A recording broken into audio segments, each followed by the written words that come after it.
La politique en France est devenue une farce. Ça exprime quelque chose de nous en tant que collectif aussi. Ça exprime quelque chose de l'âme humaine. C'est-à-dire, c'est un symptôme. Donc, on peut regarder le symptôme, mais on peut aussi se tourner vers les causes.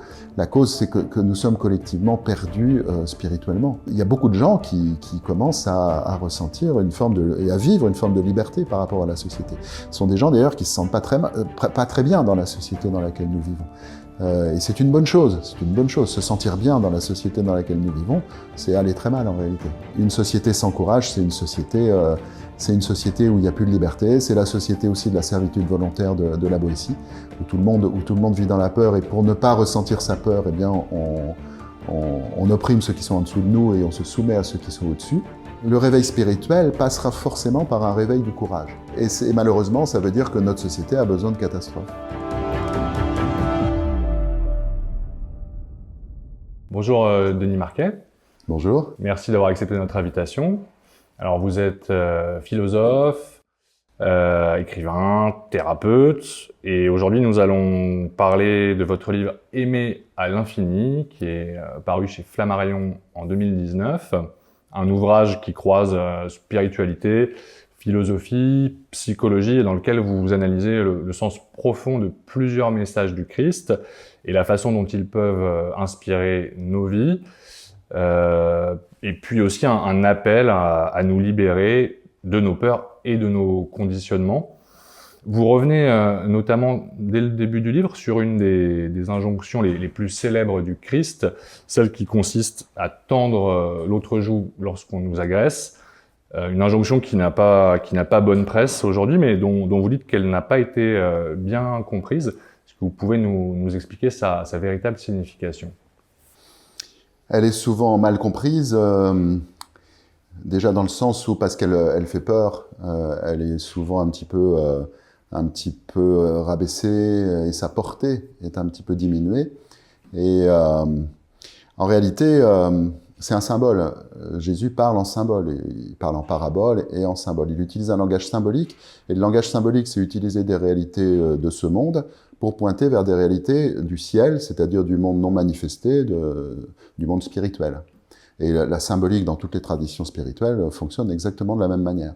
Donc tendre l'autre joue, c'est prendre une réalité matérielle, une situation où quelqu'un me gifle, et je suis incité, si on me gifle, à ne pas répliquer, ne pas frapper moi-même, mais ne pas fuir non plus, mais tendre l'autre joue.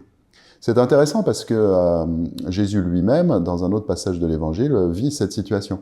C'est le début de sa passion, il est prisonnier, il est emmené chez le grand prêtre, et il répond au grand prêtre d'une manière qui fait qu'un des serviteurs du grand prêtre le gifle, parce que, soi-disant, il aurait mal parlé au grand prêtre. Et Jésus s'adresse à cet homme et lui dit « Si j'ai mal parlé, dis-moi en quoi, et si j'ai bien parlé, pourquoi me frappes-tu » Dis-moi en quoi, c'est-à-dire il l'incite à s'exprimer, mais dans un mode de communication, pas de violence. Et pourquoi me frappes-tu? Il l'invite à se retourner sur ses motivations. Tendre l'autre joue, c'est ça. Tendre l'autre joue, c'est ne pas adopter une position de défense. Alors il y a trois grandes positions de défense, dans le monde animal, et chez l'être humain c'est la même chose. C'est quelque chose qui est pareil, parce que c'est notre dimension animale finalement, le système de défense. Instinctive. Voilà, instinctive. Et donc pulsionnelle pour nous. Et ces trois stratégies sont la contre-attaque, l'agression, ou bien la fuite, ou bien le figement. Et le figement, c'est aussi une stratégie efficace, mais ça peut nous arriver d'être figé face à une agression. Oui, d'être sidéré, une forme de sidération. Une forme de sidération, mais dans le monde animal, ça a une utilité. Ça sert à s'exposer le moins possible dans une situation où ni l'agression, ni la fuite ne sont possibles. Et on sait par exemple que si on est attaqué par un ours, eh bien, le figement, c'est une très très bonne stratégie. D'accord. Demeurer complètement immobile, c'est même la seule manière d'échapper à un ours en réalité. Petit truc peut-être utile pour les gens. On ne sait jamais, ça peut toujours être pratique pour certains. Mais en réalité, ce que Jésus nous dit, c'est ces trois attitudes, c'est le système de défense, ok, mais je vous invite à autre chose. Je vous invite à rentrer en communication en relation avec la personne qui vous a frappé. Et c'est ce que fait Jésus, c'est-à-dire, pourquoi me frappes-tu? Quelles sont tes motivations? Que veux-tu? Quel est ton désir? Quel est ton vrai désir? Voilà la question qu'il lui adresse. Et si j'ai mal parlé, dis en quoi? Exprime-toi, parle. Et c'est l'abandon du système de défense, c'est le cœur de la voie proposée par le Christ.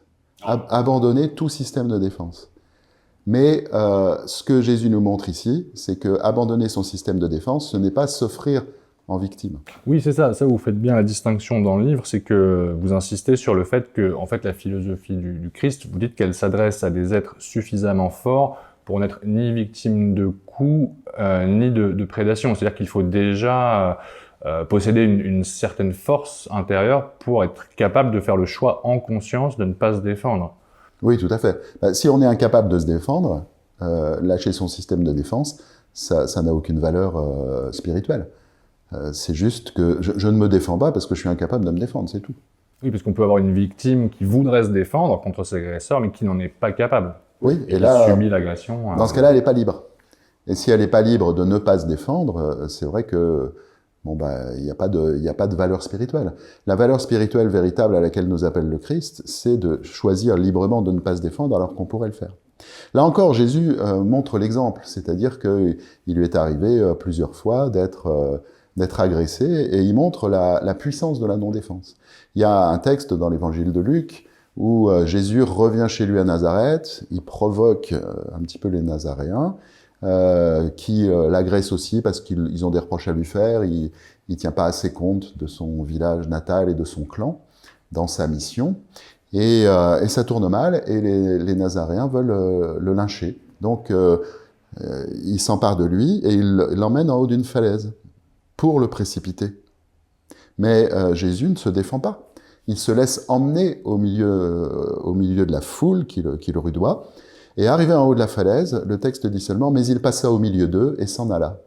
C'est-à-dire que on ne sait pas, il n'a rien fait, mais au moment où il allait être précipité en bas, ses agresseurs n'ont pas pu le faire.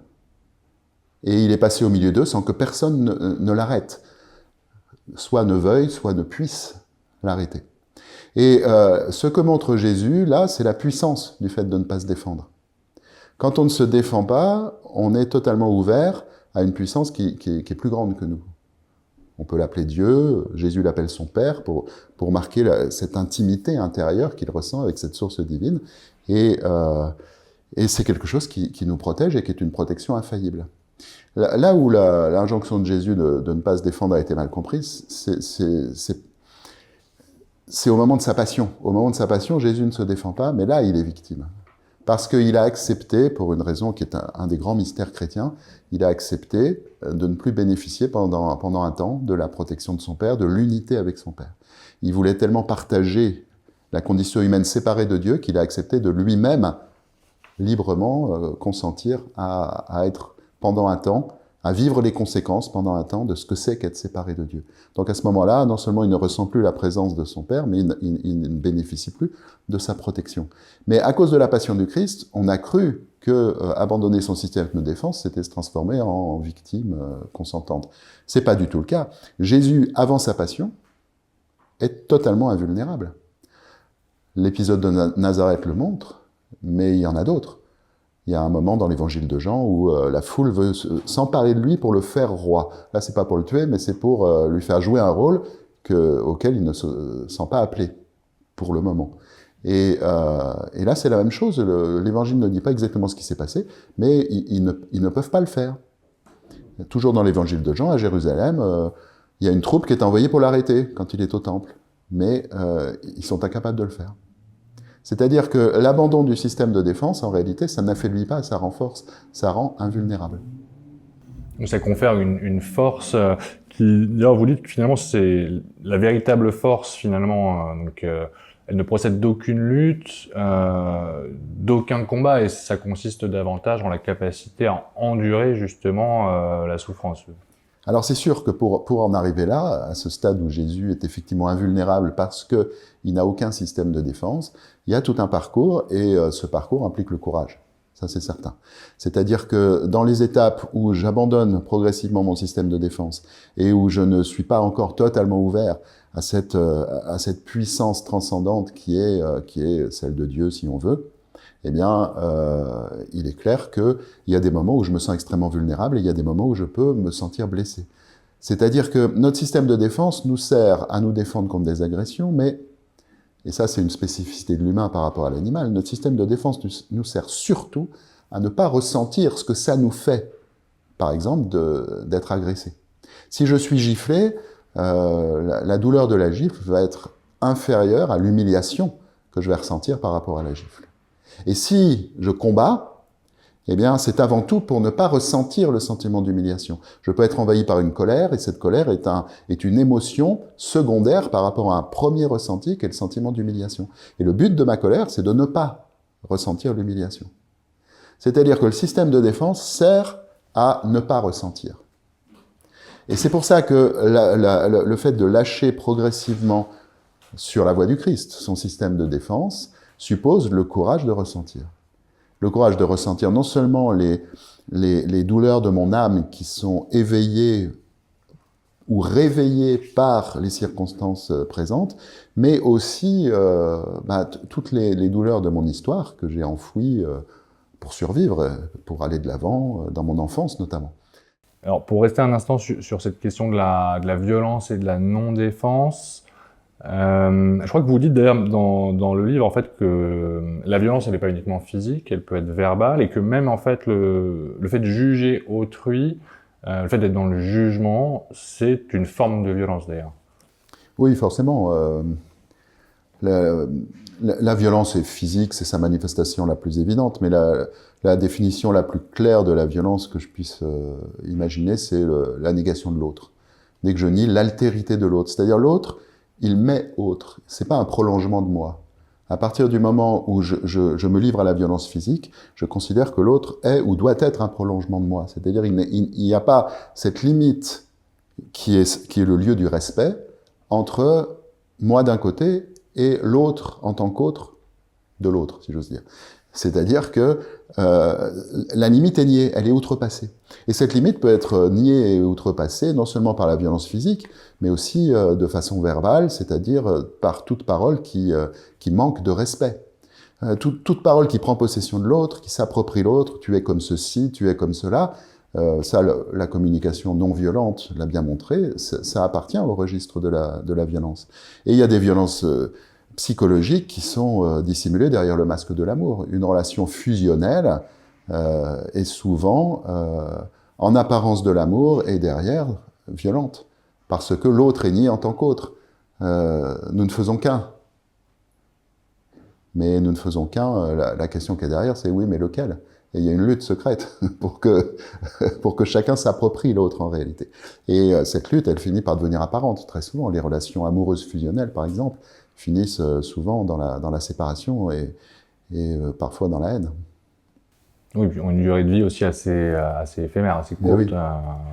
Forcément, parce que derrière l'apparence de l'amour passion, il y a une lutte pour s'approprier l'autre et une lutte pour soi-même ne pas être approprié. Oui, une lutte entre deux égaux d'ailleurs, finalement, entre deux systèmes de défense. Exactement, c'est forcément deux systèmes de défense. Ça peut être mélangé à du véritable amour aussi. C'est là où l'humain est très complexe. On en reparlera d'ailleurs parce que je crois que dans le livre, à un moment, vous avez une phrase où vous dites qu'en réalité, l'ego, donc qui correspond à notre système de défense, il est incapable d'aimer autre chose que lui-même. Oui, ça absolument. Et il est incapable, y compris d'aimer lui-même. En fait, il ne sait pas ce que c'est que l'amour. Mais il est incapable de s'intéresser à autre chose qu'à lui-même, ça c'est certain. En fait, en s'aimant lui-même, il aime en réalité l'image que les autres lui renvoient de lui-même, l'image qu'il voudrait que les autres lui renvoient. L'ego est effectivement un système de défense, ça c'est ce que Freud a bien montré à sa manière, dans le sens où nous venons dans un monde où l'amour manque. Voilà, ça on peut tous le constater. Aucun d'entre nous n'a reçu suffisamment d'amour. Et ça ne dépend pas du tout de la qualité des parents que nous avons pu avoir. Évidemment, ça joue. Il y a des parents qui sont plus capables d'aimer que d'autres. Mais c'est pas la véritable question. La véritable question, c'est qu'il n'y a personne qui ne manque pas d'amour en ce monde. Et personne n'est accueilli avec suffisamment d'amour. Et à partir de là, il faut survivre au manque d'amour. Et pour survivre au manque d'amour, on se pose une question. Que dois-je être pour recevoir le minimum d'amour dont j'ai besoin pour survivre? Et pour survivre est important parce qu'un tout petit, il naît en état de dépendance absolue. C'est-à-dire que si on veut bien lui donner de la nourriture, il survit. Si on ne veut pas, il meurt. Et il le sent, évidemment. Et donc, ça veut dire que l'amour, c'est une question de survie. Donc, que dois-je être? Ça veut dire que très tôt, un être humain, il a des petites antennes, hein, et ces petites antennes sont tournées vers les autres, et il entend tous les messages.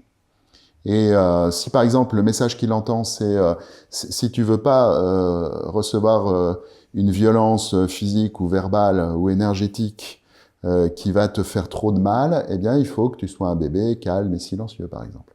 Et il y a des bébés qui font très vite leur nuit parce qu'ils ont compris l'injonction. Il y en a d'autres, ils font très vite leur nuit parce qu'ils sont entourés de suffisamment d'amour. Donc il faut rien déduire d'un seul fait. Mais ce qui est important, c'est de voir que nous nous sommes construits par rapport à ça. Que dois-je être pour recevoir de l'amour? Et l'ego, c'est la réponse à cette question. Ce que vous dites, je trouve que vous avez un mot très juste dans le livre par rapport à ça, c'est que vous dites qu'en fait, les enfants accueillis dans le monde sont privés d'un accueil inconditionnel. Oui.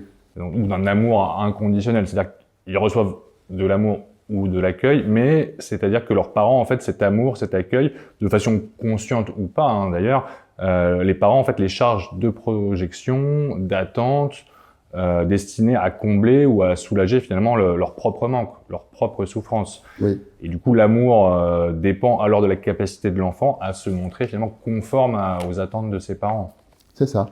C'est-à-dire que la dimension conditionnelle de l'amour que nous recevons est à l'origine des conditionnements qui sont les nôtres. C'est-à-dire nous nous sommes créés, nous nous sommes auto-créés d'une certaine manière pour répondre à un amour conditionnel, et cette auto-création a généré tous les conditionnements dont ensuite, dans notre vie, nous essaierons peut-être de nous libérer.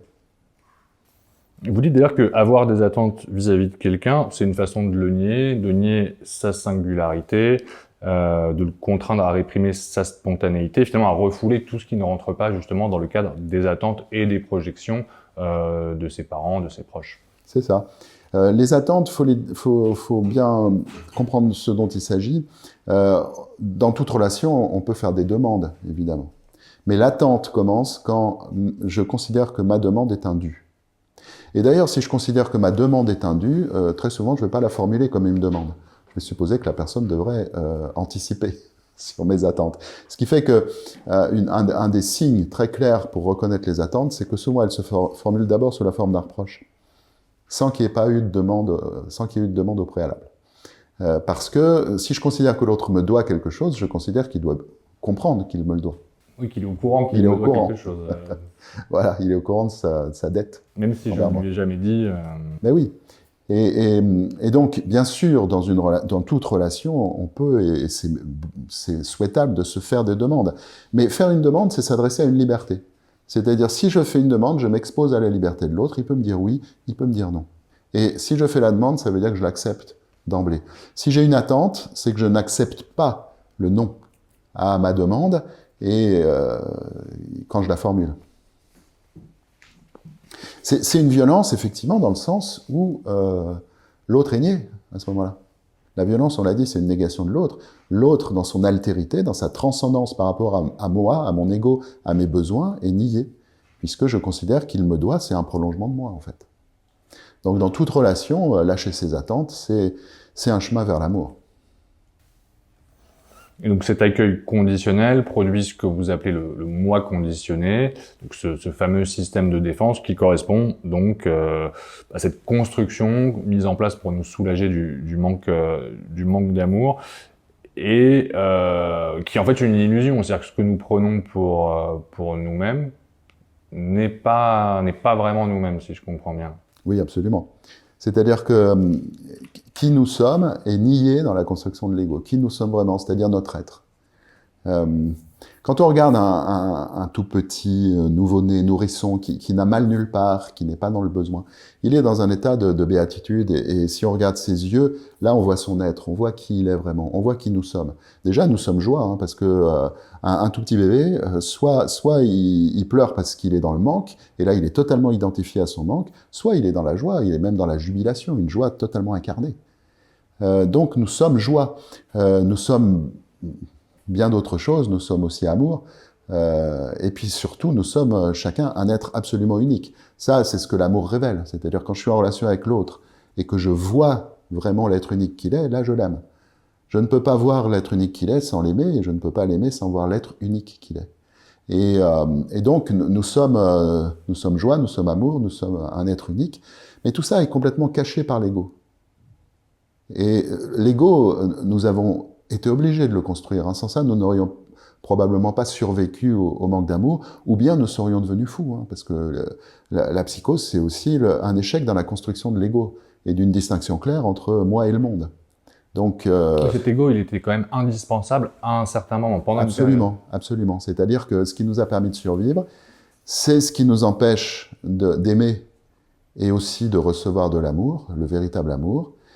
C'est donc quelque chose que nous devons lâcher, mais c'est quelque chose que nous devons remercier, un petit peu dans le sens où on remercie quelqu'un dans une entreprise. En général, on le fout dehors tout simplement sans le remercier, mais le mot remercier est intéressant. C'est-à-dire remercier, ça veut dire maintenant c'est terminé, merci beaucoup pour tout ce que tu m'as apporté, mais maintenant je passe à autre chose. Alors bien sûr, c'est un processus, c'est un chemin. Tout l'enseignement du Christ consiste à nous donner des repères sur ce chemin. Alors d'ailleurs, je crois que ce que vous dites aussi, c'est que cet ego, mais il se laisse pas faire, puisque lui, il a envie de rester numéro un, de rester au centre. Oui, bien sûr. Il veut être au fondement des choses. Il veut être à l'origine de tout. L'ego veut être à l'origine de tout. Ce qui le rassure, ce qui lui permet de penser qu'il éloigne la souffrance, parce que c'est son seul but, éloigner la souffrance, c'est de prendre le contrôle. Donc l'ego veut être à l'origine de tout et tout contrôler. Lâcher l'ego, c'est accepter de ne rien contrôler et de s'ouvrir à quelque chose qui nous dépasse. Bien évidemment, il y a des gens qui ont peu de contrôle sur leur vie et sur eux-mêmes parce qu'ils sont totalement dans la pulsion. Le contraire de l'ego, c'est la spontanéité. Mais la spontanéité peut être pulsionnelle, et là, bon, bah, c'est catastrophique, ou bien elle peut être inspirée.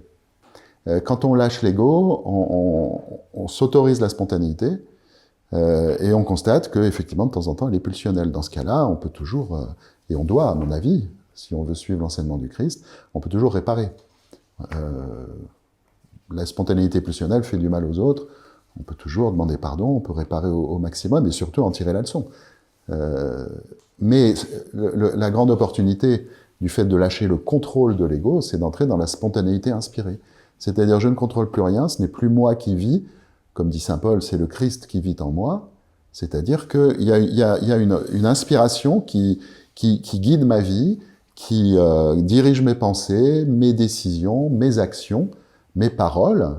C'est ce qu'a incarné le Christ, mais c'est ce qu'incarnent tous ces véritables disciples.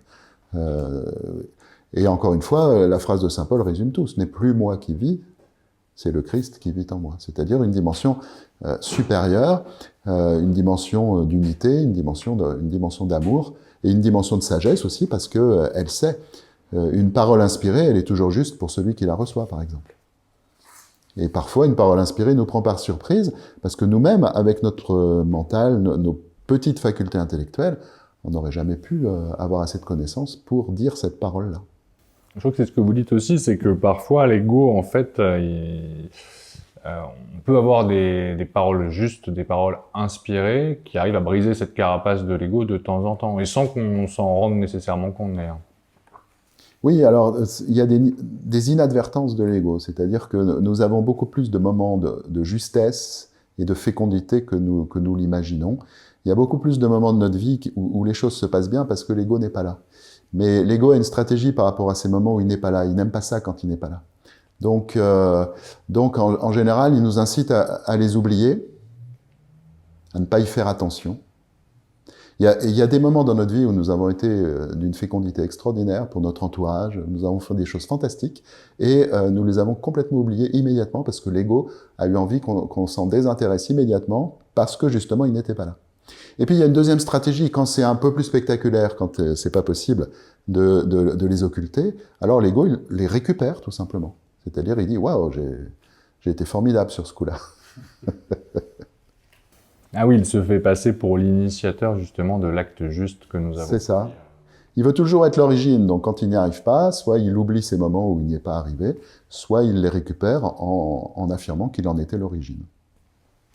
Alors, l'acte, donc, vous avez fait la distinction entre effectivement deux types d'actes. L'acte conditionné d'une part, donc qui peut être issu de la pensée ou de la volonté, c'est-à-dire du moi, de l'ego, mais qui peut aussi, ce que vous disiez tout à l'heure, être pulsionnel, mais qui répond à une pulsion déterminée en fait, hein, ou qui répond elle-même à une forme de déterminisme, donc qui n'est pas libre. Et le deuxième type d'acte, c'est l'acte juste, que vous appelez aussi spontanéité reliée, donc qui là est un acte pulsionnel lui aussi, mais qui est libre, dans le sens où il n'est pas issu d'un déterminisme, d'un conditionnement. C'est ça. La véritable liberté, en fait, c'est d'être inspiré. L'ego ne peut pas être libre. L'ego est conditionné. L'ego est le lieu de notre conditionnement. Donc, nous ne pouvons pas être libres dans l'ego. On ne peut être libre qu'en étant inspiré. C'est quelque chose qui est dur à entendre pour notre civilisation, qui a érigé le libre arbitre, c'est-à-dire la liberté de choix de l'ego en modèle de la liberté, mais en réalité, c'est une illusion. Oui, parce que vous faites bien la distinction entre libre arbitre et liberté. Pour vous, le libre arbitre, en fait, c'est lié à la volonté, justement, donc finalement à l'ego. Exactement. Quand j'expérimente le libre arbitre, il est trop tard pour être véritablement libre, parce que j'ai déjà fait le choix fondamental. Je suis face à un choix A et un choix B, et je me dis quel choix je vais prendre, A ou B. Il y a des raisons d'un côté, de l'autre, je pense, je réfléchis. Et si je me détermine pour le choix, j'aurai toujours un petit regret parce que je n'aurai pas le choix B, et réciproquement.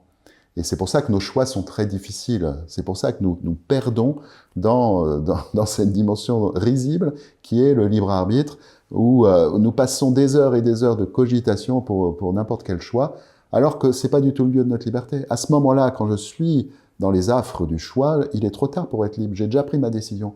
Et ma décision, j'avais deux possibilités, mais en amont. Soit c'est moi qui suis l'origine du choix, soit je me laisse inspirer. Et j'ai pris la décision que ça serait moi.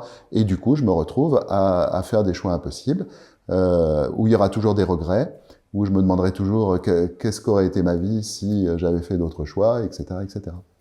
J'avais vu un jour un petit dessin qui m'avait beaucoup fait rire.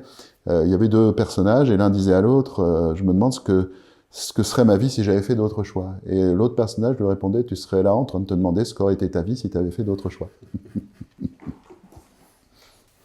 Et alors, est-ce que, d'ailleurs, justement, l'inspiration, le fait de se laisser inspirer, est-ce que ça a quelque chose à voir avec ce qu'on appelle l'intuition ou pas du tout? Oui, l'inspiration peut se donner sous la forme d'intuition. C'est sûr, ça, nos intuitions sont inspirées. Nos intuitions viennent d'une partie de nous qui est reliée à plus grand, c'est-à-dire qui est reliée à Dieu. Quand je parle de l'être, c'est qui nous sommes vraiment, c'est ce que désigne Jésus quand il dit « avant qu'Abraham fût, je suis ».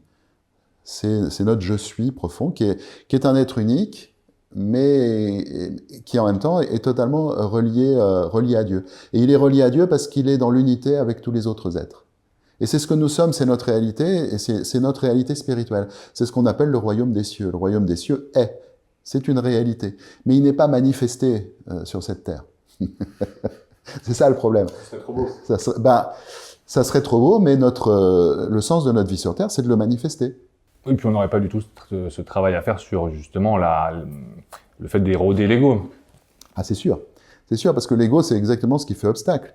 C'est ce qui nous masque, ce qui nous maintient dans l'illusion et ce qui nous masque aussi justement le royaume des cieux. Enfin, en tout cas, le fait qu'il puisse être à côté. Tout à fait, parce que l'ego est une illusion de séparation. En fait. C'est un voile qui nous fait croire en la séparation. Il porte un nom, hein, le fauteur de cette illusion porte un nom, c'est le diabolos. Diabolos en grec, ça veut dire le séparateur. Mais c'est aussi le prince du mensonge. Diabolos, nous, on a traduit ça par diable.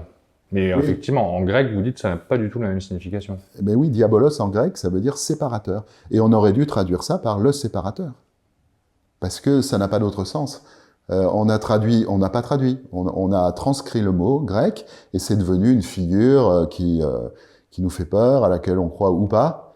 En réalité, le diable, c'est-à-dire le diabolos, est beaucoup plus dangereux qu'une figure de monstre fourchu avec des cornes qui nous attend en enfer.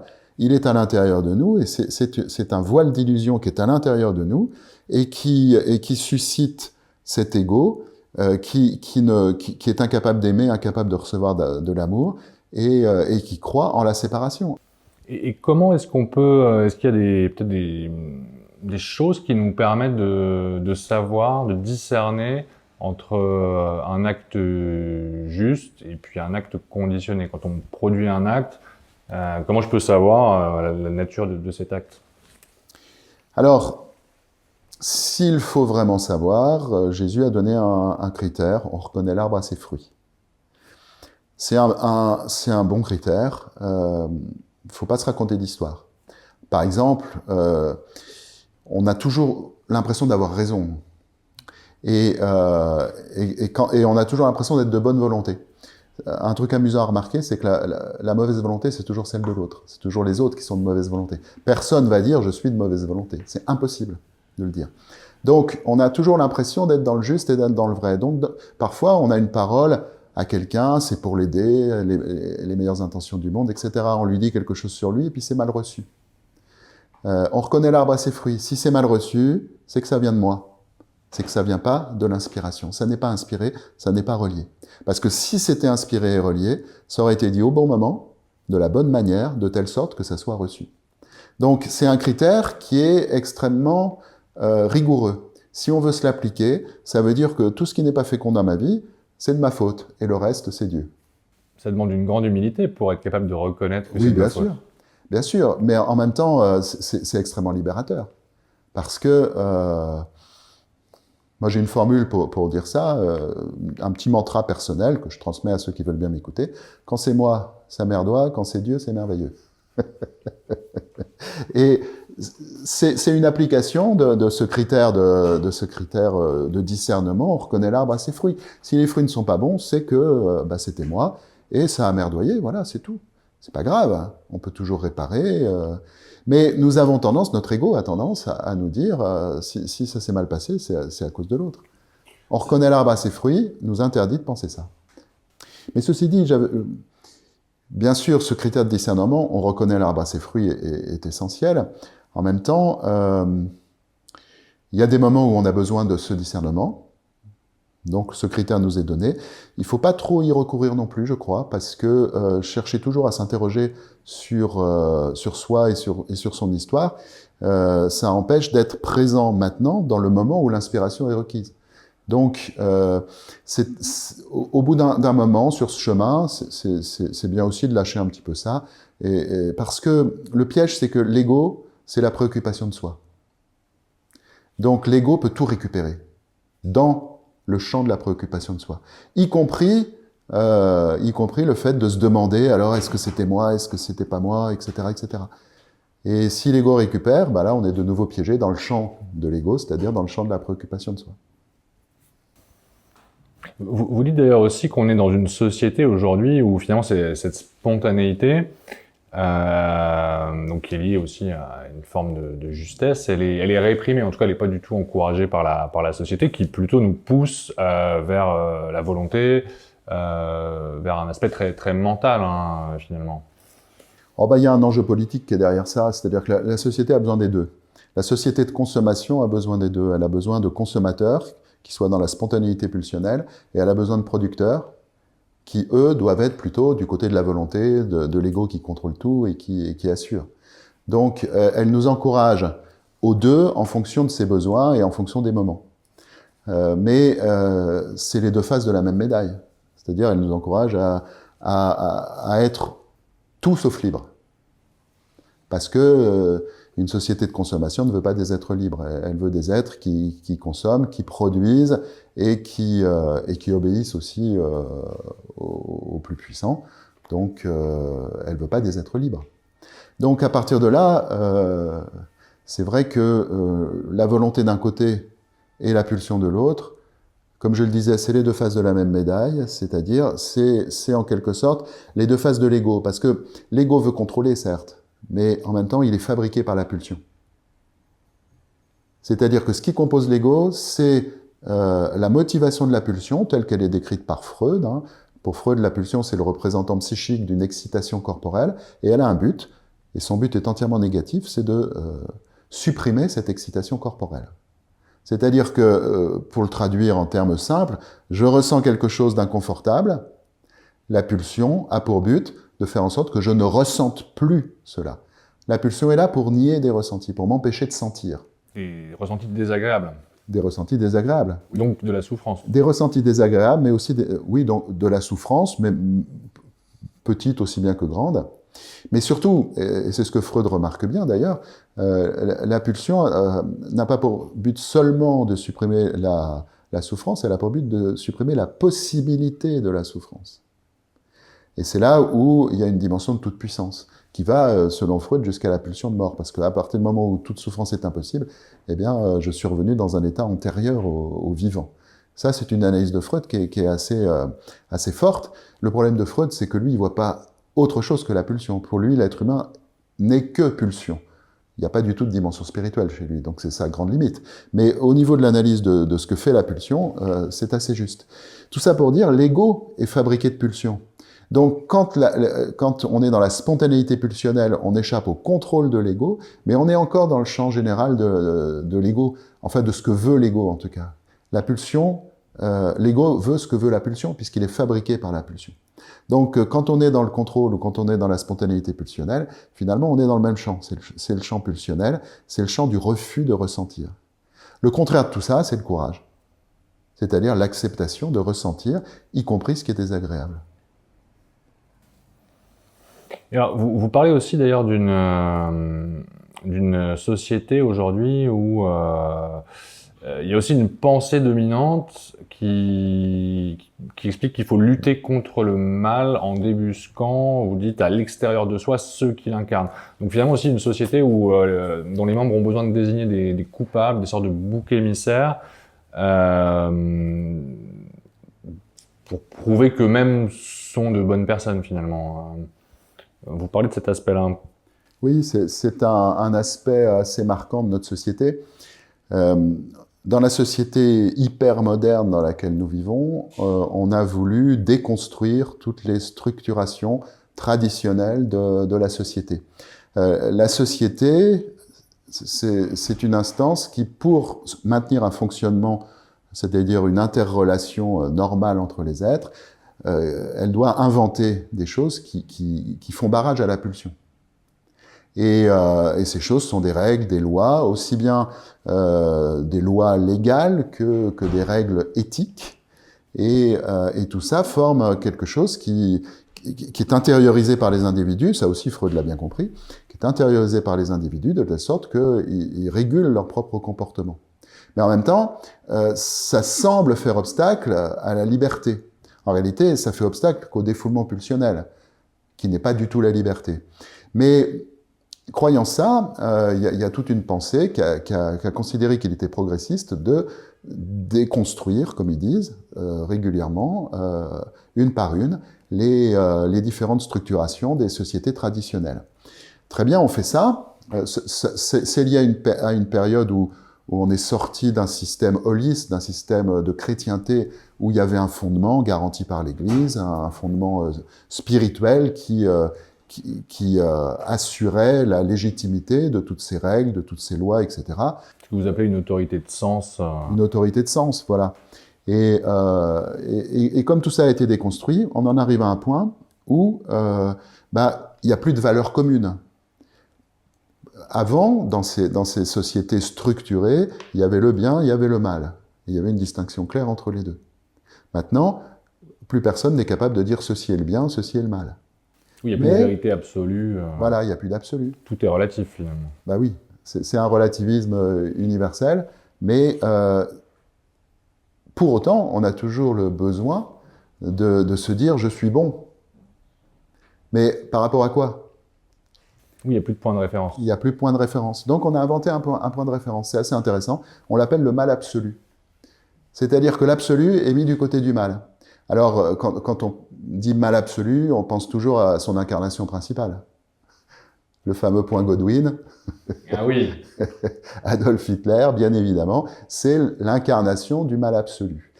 C'est-à-dire que c'est le point de repère pour se considérer comme bon. Plus on est éloigné de ce point, plus on est bon. Plus on s'en rapproche, plus on est mauvais. D'ailleurs, on voit beaucoup dans les débats publics de réduction ad Hitlerum. C'est de plus en plus fréquent. Exactement.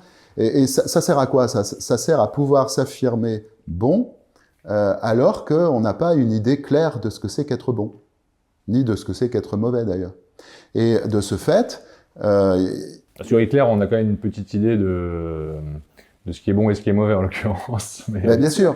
Mais, en réalité, c'est Hitler, ça aurait pu être quelqu'un d'autre, mais Hitler incarne magnifiquement quelque chose qui fait horreur à tout le monde, naturellement. Enfin, peut-être pas à tout le monde, mais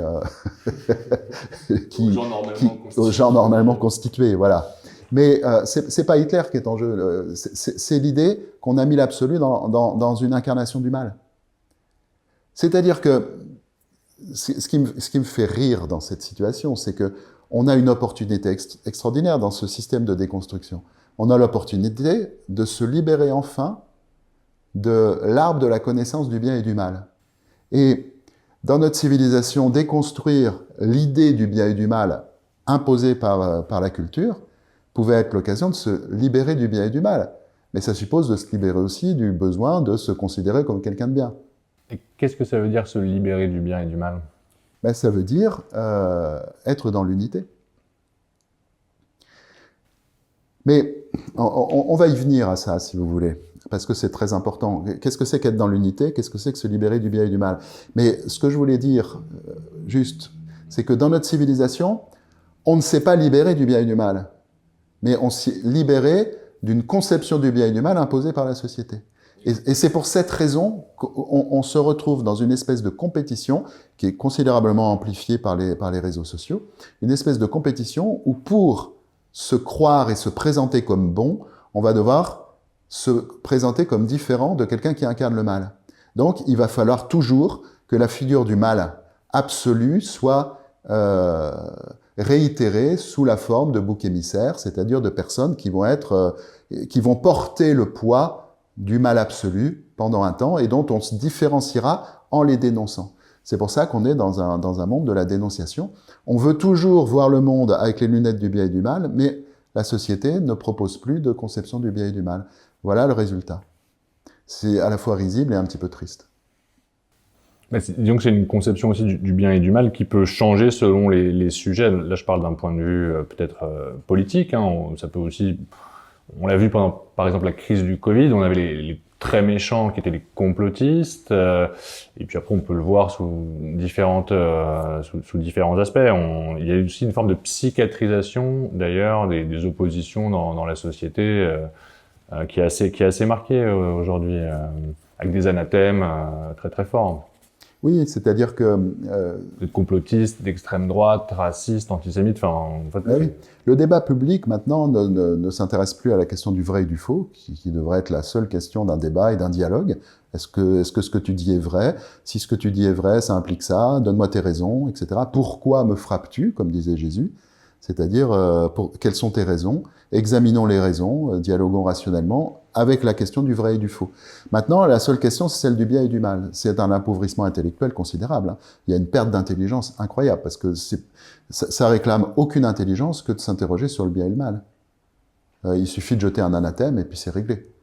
Alors que écouter les arguments de l'autre, y compris en prenant le risque que les arguments de l'autre puissent modifier ma propre pensée et qu'il y ait une interaction féconde entre les deux, ça demande d'utiliser son intelligence. Donc là, il y a une baisse de niveau intellectuel qui est considérable dans le débat public. Mais c'est lié au fait qu'on préfère le bien et le mal au vrai et au faux. C'est-à-dire qu'effectivement, quand on n'est pas d'accord avec quelqu'un, on va dire tu es mauvais, et on fabrique des anathèmes selon les circonstances. Ça peut être complotiste, ça peut être... Bon, en général, il y a quand même une attraction de la figure du mal absolu incarnée en Hitler. Hein.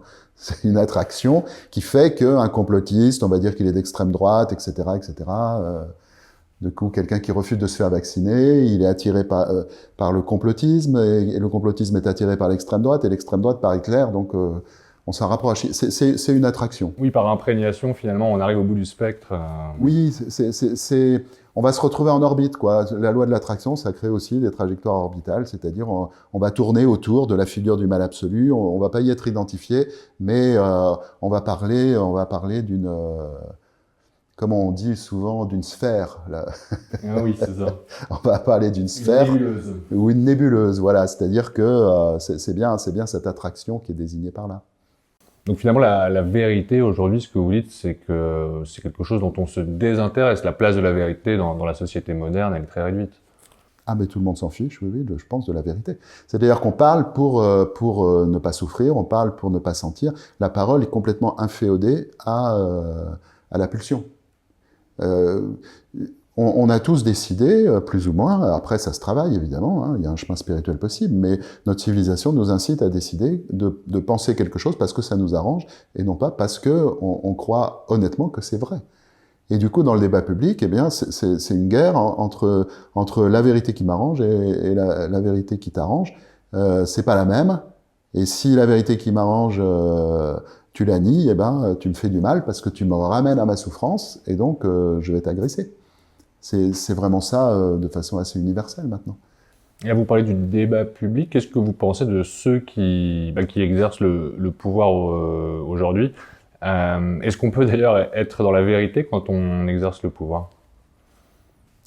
Je crois que les qualités qui permettent d'accéder au pouvoir sont radicalement différentes et même incompatibles avec les qualités qui permettent de l'exercer. Et de ce fait, dans un système démocratique, au moins en apparence encore, eh bien, on se retrouve avec des gens qui sont au pouvoir parce qu'ils ont les qualités nécessaires pour y arriver, et après, ils se préoccupent toujours de la même chose, c'est-à-dire d'enjeux de pouvoir, avoir du pouvoir, avoir le plus de pouvoir possible, etc. Mais exercer le pouvoir, c'est tout à fait autre chose. Exercer le pouvoir, c'est rendre service aux autres. Et de ce fait, bien sûr, ce qu'il nous faudrait, c'est ce que disait Platon, hein, c'est des dirigeants qui ont le pouvoir parce que on est venu les chercher, mais qui ne le désirent pas. C'est arrivé, ça. Alors Platon disait que c'était les philosophes qui devaient être rois parce que c'était les seuls qui désiraient pas le pouvoir. Ce qui est important, c'est pas philosophe, c'est la raison. Il faut mettre au pouvoir ceux qui ne désirent pas être au pouvoir. Et c'est arrivé dans l'histoire du christianisme, ça, à une époque où la fonction d'évêque était une véritable fonction de pouvoir hein, dans la société. Les évêques avaient remplacé certains hauts fonctionnaires de l'Empire romain. Et c'était une grande fonction de pouvoir, et les évêques étaient en général, souvent choisis par le peuple, et on venait chercher des ermites qui ne demandaient qu'une seule chose, c'est d'être en lien avec Dieu et de surtout être aussi éloigné du monde que possible, pas forcément des autres, du prochain, mais du monde et des enjeux du monde. Et parfois, on les ramenait de force pour qu'ils deviennent évêques. Ben ça, c'est typiquement un exemple de ce que je disais, c'est-à-dire, effectivement, ça faisait d'excellents évêques parce qu'ils n'avaient aucune envie d'être à cette place. Donc pour vous, il faudrait qu'on revienne finalement à un système un peu similaire, que nos dirigeants, en fait, soient forcés à l'être, ou en tout cas n'aient pas envie de l'être. Je ne sais pas comment on pourrait mettre ça en place. Ce qui est certain, c'est que ça serait positif que dans la conscience humaine, il y ait de plus en plus cette idée que le désir du pouvoir et le désir et forcément le désir de l'ego, et ne peut mener à rien de fécond. Alors, est-ce que ça veut dire aussi qu'on on a quand même de grandes chances d'être condamnés à avoir des dirigeants qui ne nous veulent pas du bien à ce moment-là? Moi, personnellement, j'ai aucun espoir dans la politique tant qu'il n'y a pas un réveil spirituel. D'accord. Vous liez les deux, pour vous, les deux? Totalement. C'est-à-dire qu'en réalité, nous avons les dirigeants que nous méritons à titre de collectif, hein. On parle le jour où un gouvernement qui a duré une vingtaine de jours a démissionné après avoir été formé. C'est une première. Oui, c'est une première. C'est amusant. Moi, je préfère en rire. Hein. la politique en France est devenue une farce, ça exprime quelque chose de nous en tant que collectif aussi. Ça exprime quelque chose de l'âme humaine. C'est-à-dire, c'est un symptôme. Donc, on peut regarder le symptôme, mais on peut aussi se tourner vers les causes. La cause, c'est que nous sommes collectivement perdus spirituellement. Nous avons besoin d'un réveil spirituel. Et il y a énormément de gens qui le ressentent, mais entre le ressentir et le vivre, il y a une différence. J'espère qu'on est à l'aube d'un véritable réveil spirituel, qu'on va se rendre compte que si on va dans le mur, c'est pour des raisons intérieures, et que ces dirigeants nous expriment parce que nous-mêmes, nous sommes beaucoup dans l'ego, beaucoup dans la pulsion, beaucoup le désir de pouvoir, le pouvoir sur les autres. C'est toujours le désir d'avoir du pouvoir sur ses propres ressentis, en réalité. Dans les relations, on le sait, quand on veut exercer du pouvoir sur notre partenaire amoureux, par exemple, c'est parce que dans la mesure où nous sommes vulnérables en tant qu'amoureux, eh bien, nous aimerions contrôler ses réactions de telle sorte qu'il n'éveille pas des souffrances en nous, ou qu'il ne nous blesse pas. Donc, on cherche à créer du pouvoir sur lui. Et le pouvoir s'exerce toujours pour ne pas ressentir quelque chose. Donc, le réveil spirituel passera forcément par un réveil du courage. Un réveil du courage, c'est-à-dire la décision d'abord d'accepter de ressentir, de ne plus me défendre, de tendre l'autre joue au sens symbolique dont on parlait tout à l'heure, c'est-à-dire, plutôt que de me défendre, ressentir ce qu'est là maintenant. Ressentir dans l'ouverture à quelque chose qui me dépasse. Et en ressentant, je coïncide avec mon être. Je ne suis plus dans mon ego, et je coïncide enfin avec qui je suis. Et donc, je peux commencer à m'ouvrir au royaume des cieux, c'est-à-dire à notre unité en Dieu, et à la manifester sur cette terre. Oui, parce que ce que vous dites d'ailleurs justement, c'est que la souffrance qu'on ressent, elle peut avoir une fonction, elle peut avoir une utilité, et cette utilité, justement, c'est, je crois, de comprendre que il faut éroder notre ego, ce faux moi, ce moi conditionné, qui dicte en fait notre vie tous les jours. Qu'est-ce que c'est que la souffrance? C'est la mémoire de Dieu. Si on arrivait à ne plus souffrir dans le monde où nous nous sommes détournés de Dieu, ça voudrait dire que nous avons totalement oublié Dieu. Et il y a des gens qui y parviennent selon toute apparence. Les dominants en ce monde sont des gens qui sont tellement détournés de Dieu et donc tellement tournés vers le monde qu'ils peuvent arriver à se soulager de leur souffrance du manque de Dieu avec le monde. Donc ils ne la ressentent plus, donc ils ont oublié Dieu. Il y a d'autres êtres qui se sentent bien perdus en ce monde, qui se sont tournés vers le monde comme l'ego le fait, pour chercher du soulagement, mais qui sont encore tournés vers Dieu, donc ils ne peuvent pas se soulager totalement dans le monde. Ça, c'est ceux qui sont appelés sur un chemin spirituel. Et donc, je crois que c'est d'ailleurs ce que montre le livre de l'Apocalypse, qui prédit ce qui va se passer collectivement pour l'humanité, de façon symbolique. Mais c'est dans un monde où on a décidé de se détourner de Dieu, eh bien, les tentatives de se détourner de Dieu sont vouées à l'échec, elles vont donc être détruites, et l'être humain va se retrouver face à la souffrance de la séparation. Donc, nos souffrances aujourd'hui, eh bien, il s'agit de les vivre parce que c'est la mémoire de Dieu, tout simplement. C'est notre mémoire de Dieu. C'est pour ça que le moment du courage est important. Après, bien sûr, quand on se retourne vers notre dimension divine, c'est la joie et l'amour qui règnent. Mais il y a un moment de la souffrance. Et ce moment de la souffrance, notre civilisation ne veut pas le traverser pour l'instant. Vous dites que la société moderne, elle est caractérisée avant tout par ce rejet, ce refus de la souffrance et ce rejet de l'inconfort. Oui, c'est vrai. Et malheureusement, ça veut dire que notre société a besoin de catastrophes. C'est-à-dire, elle a besoin d'être frappée. D'un aiguillon en réalité pour la réveiller. Une société qui encourage la pulsion, c'est-à-dire le contraire du courage, est une société qui a besoin effectivement de l'épreuve. Mais ceci dit, on peut aussi être libre de la société et de ses conditionnements. Il y a beaucoup de gens qui commencent à ressentir et à vivre une forme de liberté par rapport à la société. Ce sont des gens d'ailleurs qui se sentent pas très bien dans la société dans laquelle nous vivons. Et c'est une bonne chose, Se sentir bien dans la société dans laquelle nous vivons, c'est aller très mal en réalité.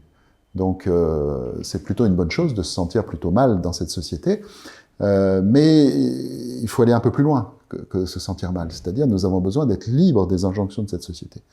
Nous avons besoin de retrouver le véritable espace de liberté à l'intérieur de nous, et cet espace est indissociable du courage de ressentir, malgré l'injonction d'être un égo et d'être dans la pulsion. C'est-à-dire, quand vous parlez du courage, ça me faisait penser au fameux discours de Solzhenitsyn à la fin des années 70, ce discours de Harvard, où justement, qui s'appelle Le déclin du courage, et où il fustige le déclin du courage en Occident, et je crois particulièrement dans la couche dirigeante et puis la couche intellectuelle dominante. Donc déjà, il y a plusieurs décennies. Oui, ce qui est génial dans ce discours, c'est qu'il avait tout vu venir, en fait. Il avait fait un diagnostic de l'Occident. D'ailleurs, un autre dissident, Zinoviev, avait fait aussi un diagnostic extrêmement acéré de l'Occident. C'est la grande sagacité de ceux qui ont vécu dans le totalitarisme avec lucidité, dans le totalitarisme soviétique avec lucidité, d'être capable de déceler quelques décennies en avance les germes du totalitarisme dans la société occidentale. Et effectivement, ils ont tout vu venir, et le diagnostic de Solzhenitsyn est remarquable, parce que effectivement, une société sans courage, c'est une société où il n'y a plus de liberté. C'est la société aussi de la servitude volontaire de la Boétie, où tout le monde vit dans la peur, et pour ne pas ressentir sa peur, eh bien, on opprime ceux qui sont en dessous de nous et on se soumet à ceux qui sont au-dessus. Il parle d'une société très légaliste aussi, où finalement le droit est érigé en principe suprême, je crois. Oui, c'est ça. Et ce qu'on a vu dans l'évolution du droit, c'est que le droit, c'est ce qui délimitait les limites de la liberté. Donc on avait le droit de, et on n'avait pas le droit de. Le droit récupéré par la dimension pulsionnelle, c'est devenu le droit à.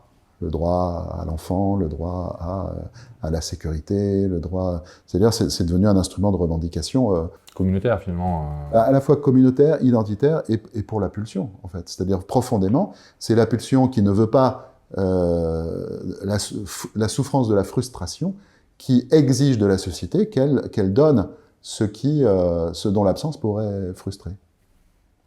L'ego a beaucoup de mal avec la notion de frustration, justement. Ah bah, la pulsion refuse la frustration, et donc l'ego qui est fait de pulsion refuse la frustration. Le courage accepte la frustration. On sait très bien, quand on éduque des enfants, par exemple, on sait très bien que si on ne leur apprend pas à accepter la frustration, ça va devenir des êtres entièrement pulsionnels. Donc finalement, le courage, c'est la force d'endurer.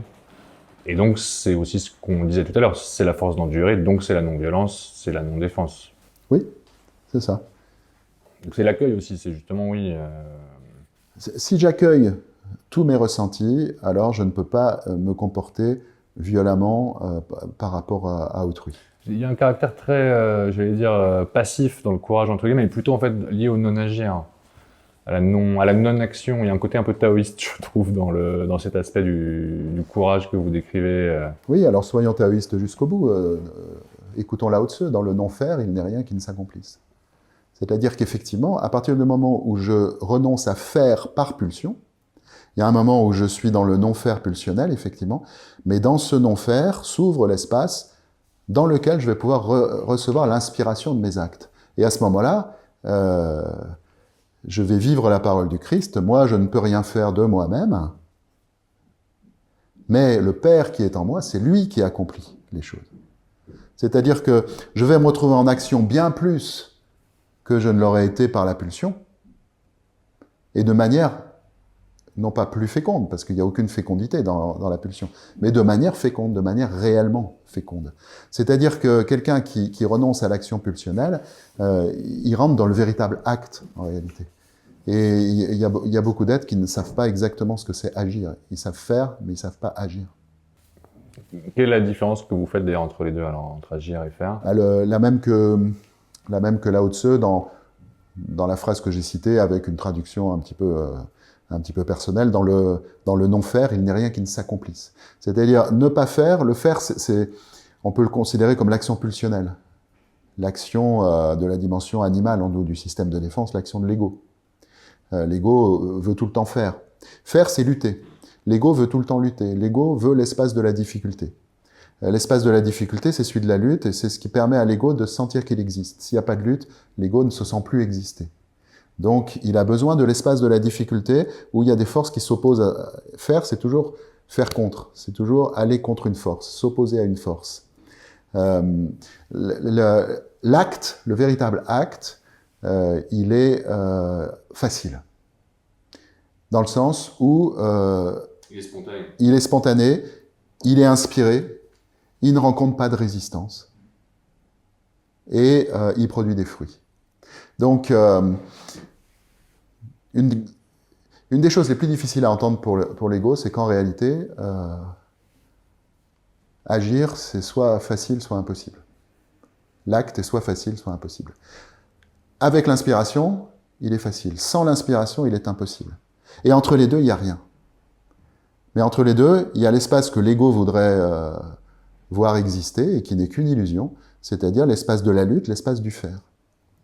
Du point de vue spirituel, tout ce que nous faisons, ça n'est rien en réalité. Nous nous agitons pour rien. Toute notre civilisation est largement fondée sur une agitation vaine. Nous croyons faire plein de choses, et des fois nous sommes récompensés, nous gagnons de l'argent, etc. Nous avons l'impression d'avoir accompli des choses, mais ça n'est rien. Tant que ça n'est pas l'acte inspiré, qui crée de la fécondité, eh bien, tout ce que nous croyons avoir construit, c'est du sable. Oui, d'ailleurs, vous faites référence aussi à ce passage, je crois, où Jésus, c'est pas Jésus d'ailleurs, je crois que c'est le disciple qui parle de construire sa maison sur du sable, en fait. Hein. C'est Jésus. C'est Jésus, oui. Construire sa maison sur le roc ou sur du sable, effectivement. C'est-à-dire que si nous construisons la maison de notre vie sur l'ego, nous construisons sur du sable, et rien ne restera, parce que c'est une illusion.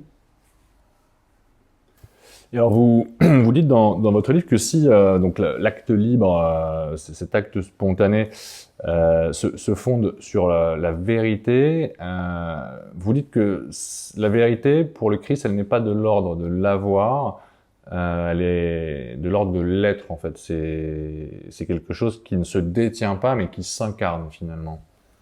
Oui, nous avons une conception de la vérité qui est de l'ordre de l'avoir. Nous pourrions avoir la vérité, c'est-à-dire avoir l'opinion juste qui correspondrait à la réalité. Avoir raison finalement en réalité.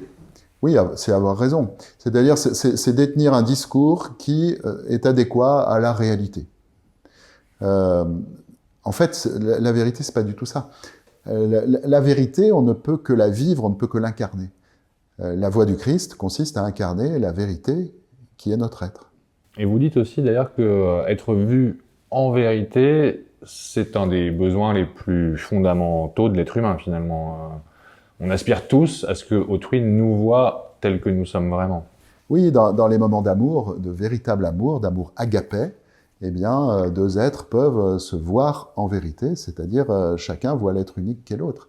Et dans nos véritables relations, dans les relations qui ont vraiment du sens et de la valeur, eh bien, il y a une ouverture de chacun à l'autre qui fait que les deux se voient. Mais ça ne peut aller qu'ensemble parce que un système de défense, c'est-à-dire un ego, ne peut pas voir l'être unique. Et en même temps, quand je suis identifié à mon ego, eh bien, l'autre ne peut pas me voir. C'est-à-dire les égos masquent les êtres uniques au double sens, où ils empêchent l'autre de voir l'être unique, mais où ils empêchent aussi de voir l'être unique qu'est l'autre. Mon ego m'empêche de voir et d'être vu. Ce qui fait que une des voies les plus rapides pour arriver à être vu, et à satisfaire ce besoin incroyable d'être vu dans l'être unique qu'on est, eh bien c'est tout simplement de voir l'autre.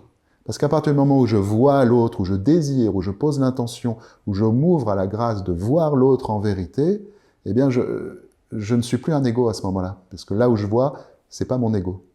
Et donc je suis visible, parce que je ne suis plus caché par mon ego.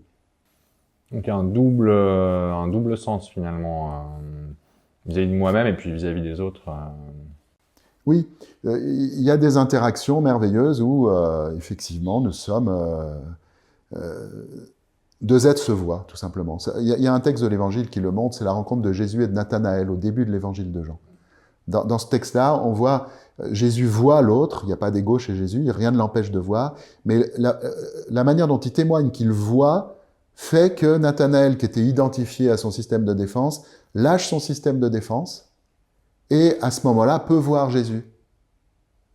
Mais il a fallu que l'un des deux soit en dehors de son ego pour que le processus commence. Et Jésus a su voir Nathanaël au-delà de son système de défense. Au-delà de son masque, au-delà de sa personnalité. Voilà, c'est ça.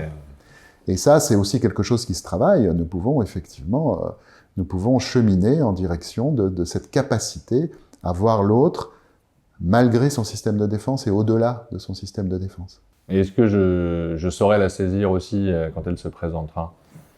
Est-ce que je saurais identifier le moment justement où je pourrais voir les autres dans leur vérité? Ah bah, quand on voit les autres dans leur vérité, ça fait un choc, hein, ça fait une différence avec ce que croit voir l'ego. Vous, ça vous est arrivé justement, j'imagine, de voir les autres dans leur vérité? Bah oui, bien sûr, mais ça arrive à tout le monde. Hein. Heureusement que ça arrive à tout le monde. Les interactions sociales que l'on connaît ne sont pas forcément fondées sur la vision de l'être de l'autre, mais un être qui ne verrait jamais l'autre en tant que prochain dans son être, ça serait l'être le plus misérable de la Terre, et peut-être un pervers ou je ne sais quoi.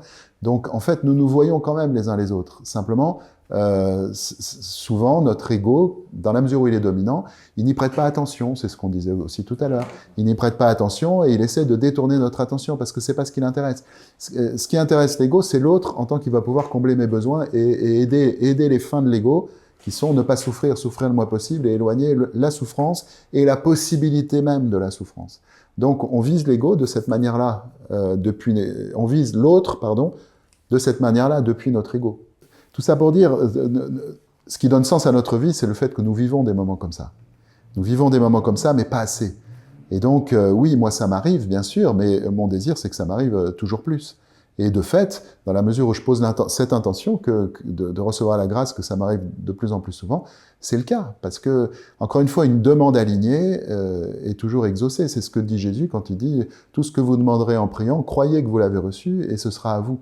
Il ne s'agit pas de se faire croire quelque chose, hein. Il ne s'agit pas de visualiser qu'on va avoir une Ferrari et une belle maison, et jusqu'au moment où je le ressens et je le crois, et pour que ça m'arrive. Ça marche pas. Ben, ça peut marcher, mais c'est un terrible piège, parce que là, on tombe dans la toute-puissance. Ça peut marcher parce que l'être humain est créé créateur. Oui. Mais c'est une impasse spirituelle terrible, ça. Parce que quand on commence à utiliser des choses dont le principe est spirituel en étant entièrement tourné vers le monde et détourné de Dieu, là, on rentre dans une contre-spiritualité. Donc, c'est effectivement très, très dangereux spirituellement, ça. Donc, quand je dis que ça peut marcher, c'est pas du tout que j'encourage les gens à le pratiquer. La phrase de Jésus a un sens complètement différent. La phrase de Jésus veut dire, à partir du moment où je demande à Dieu ce qui m'appelle à lui demander, je sais que je suis exaucé et ça arrive. Il s'agit avant de poser une intention dans la prière, il s'agit d'abord d'écouter. C'est-à-dire que recevoir est premier, voilà la clé. Notre civilisation nous incite à recevoir le moins possible, à prendre, à obtenir le plus possible, à être l'origine de ce qui nous échoit. Oui, une forme de prédation. Ben oui, c'est ça. Recevoir, c'est se rendre disponible et vulnérable. Vous faites l'analogie dans le livre avec les vitraux, effectivement, qui, quand ils sont de l'obscurité, finalement, sont ternes, et une fois qu'ils sont traversés, qu'ils se laissent traverser, justement, par la lumière, prennent des couleurs et deviennent magnifiques. C'est ça, c'est-à-dire que nous avons le désir d'être vus, nous confondons ce désir d'être vu dans notre être avec un désir de reconnaissance, d'être reconnu comme quelqu'un de bien qui mériterait d'être aimé, alors que si nous sommes vus dans notre être, nous sommes aimés. Il n'y a pas besoin de mériter d'être aimé. La seule manière d'être vu dans son être, c'est d'être traversé de lumière. Et donc d'être dans l'intention que la lumière divine rayonne à travers nous. À ce moment-là, on est véritablement vu dans notre être. Et donc on se sent aimé, parce qu'on se sent vu. Et quand les vitraux sont traversés de lumière, toute l'église est éclairée. C'est-à-dire que la seule manière que le monde soit éclairé, c'est que les êtres humains, de plus en plus nombreux, laissent passer la lumière divine à travers eux. Et comme chacun est un être unique, eh bien, le monde sera illuminé de la lumière divine, mais aura aussi les magnifiques couleurs de chaque être.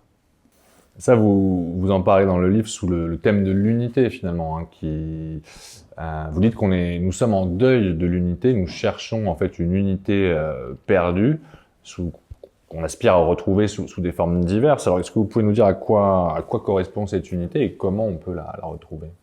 Alors cette unité, c'est une unité d'êtres uniques. C'est pas une unité fusionnelle, c'est pas une unité où on disparaît dedans. C'est-à-dire que ce qui fait obstacle à l'unité, c'est notre ego. Ce qui fait obstacle à l'être unique, c'est aussi notre ego. Une fois que, dès lors que l'ego lâche, un tant soit peu, eh bien on commence à s'ouvrir à notre être en Dieu, qui est une unité d'êtres uniques, où nous sommes tous un et chacun est unique. Donc nous sommes dans un émerveillement absolu. Cet émerveillement, on peut le vivre dans ce royaume terrestre. C'est le royaume céleste, ça, hein, dont on parle, mais on peut le vivre. Il peut se manifester sur cette terre dans chacune de nos interactions. Si on voit véritablement l'être qu'est l'autre, on s'émerveille. Si on ne s'émerveille pas, c'est qu'on ne le voit pas. Si on voit véritablement l'autre, on l'aime. Si on ne l'aime pas, c'est qu'on ne le voit pas. Ça aussi, c'est un bon critère. J'aime pas quelqu'un, ok, ça veut dire que je le vois pas. Donc je peux demander la grâce de le voir. Et à ce moment-là, je l'aimerai.